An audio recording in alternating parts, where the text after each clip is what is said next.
ইটসা foundation O the দমকল calling পত্রিকার উদ্যোগে সোনার টুকরো ছেলে মেয়েদেরকে বেছে এই প্রথম এক কৃতি সন্তানকে পুরস্কৃত এবং সম্বর্ধনা দিলেন দ্য দমকল কলিং পত্রিকার ইটসা ফাউন্ডেশন।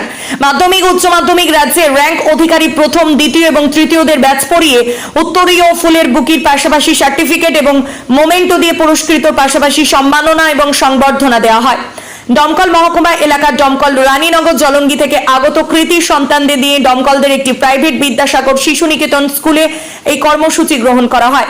একসাথে পরপর 9 জন ছাত্রছাত্রী তাদের এই অনুষ্ঠানে সম্মানিত করা হয়।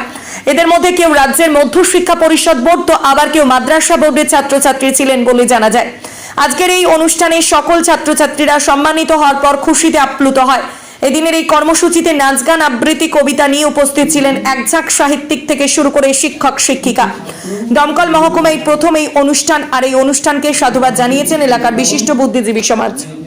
শিশু নিকেতনে এইখানে আমরা যে আয়োজনটা আজকে করেছি সেটা হলো ইচ্ছা ফাউন্ডেশন এবং দ্য দমকল কলিং পত্রিকার যৌথ উদ্যোগে রবীন্দ্র নজরুল জন্মজয়ন্তী উদযাপন অনুষ্ঠান।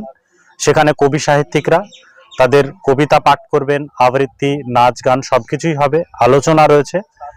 এবং সেই সঙ্গে আরো একটি উল্লেখযোগ্য যেটা করতে পেরে আনন্দিত, যে সারা সাব ডিভিশনে যারা কৃতি ছাত্রছাত্রী অর্থাৎ মহকুমায় প্রথম, দ্বিতীয় এবং তৃতীয় স্থান অধিকার করেছে মাধ্যমিক পরীক্ষায়, উচ্চ মাধ্যমিক পরীক্ষায় এবং হাই মাদ্রাসা পরীক্ষায়, এই 9 জনকে এবং তাদের বাবা মাকে আমরা বিশেষভাবে সংবর্ধিত করেছি। এবং সবচেয়ে ভালো লাগছে যে তারা প্রত্যেকেই মহকুমার বিভিন্ন প্রান্ত থেকে তারা প্রত্যেকেই আমাদের অনুষ্ঠানে এসে উপস্থিত হয়েছে। আমরা সাড়ম্বরে সেই অনুষ্ঠানটা পালন করতে পেরেছি। এই ধরনের অনুষ্ঠান এই দমকলে প্রথম বলে মনে করছেন অনেকেই, তো সেক্ষেত্রে অভিভাবকদের কাছ থেকে কতটা সাড়া পেলেন? না, সাহিত্যের অনুষ্ঠান ডোমকলে প্রথম নয়। আমরা দ্য দমকল কলিং পত্রিকায় প্রত্যেক মাসে এ ধরনের আড্ডা বা সাহিত্য করি, কিন্তু ইচ্ছা ফাউন্ডেশন এবং দমকল কলিংয়ের যৌথ উদ্যোগে যে 9 জনকে সংবর্ধনা এবং তার বাবা মাকেও বিশেষভাবে পুরস্কৃত করা হলো, এইটা সত্যিই প্রথম। অনেক জায়গা থেকে মানে পুরস্কৃত করা হয়েছে, সংবর্ধিত করা হয়েছে, কিন্তু বিশেষ কয়েকজনকে, 2 বা 3 জনকে, কিন্তু আমরা 9 জনকে এবং তার বাবা মাকে এবং প্রত্যেকেই উপস্থিত, সেক্ষেত্রে বলা যেতে পারে যে এই আয়োজন সত্যিই প্রথম ডোমকলে।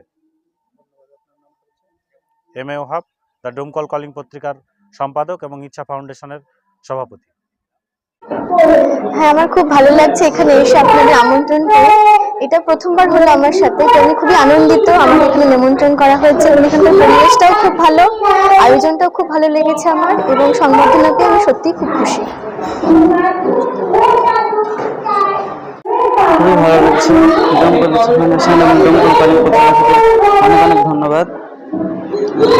ভালো লাগছে। রাজ্যে দ্বিতীয় হয়েছে, এই দ্বিতীয় হওয়ার পিছনে তোমার স্টাডি কেমন ছিল, প্রিপারেশন কেমন ছিল? আসলে প্রিপারেশন বলতে পরীক্ষা প্রস্তুতি খুবই অনেকটা কনফিডেন্স ছিল যে ভালো রেজাল্ট হবে, অনেক কনফিডেন্স ছিল যে ভালো রেজাল্ট হবে, কিন্তু একেবারে এরকম কিছু পজিশন এটা আশা করিনি। নতুনদের জন্য তুমি কি পরামর্শ দেবে যারা আগামীতে মাদ্রাসা বা মাধ্যমিক পরীক্ষা দেবে? নতুনদের জন্য পরামর্শ বলতে গেলে জোরে বলো। আমি বলতে চাইবো তাদেরকে যে তাদের যতটা সম্ভব সবচেয়ে বেশিক্ষণ পড়াশোনা করতে।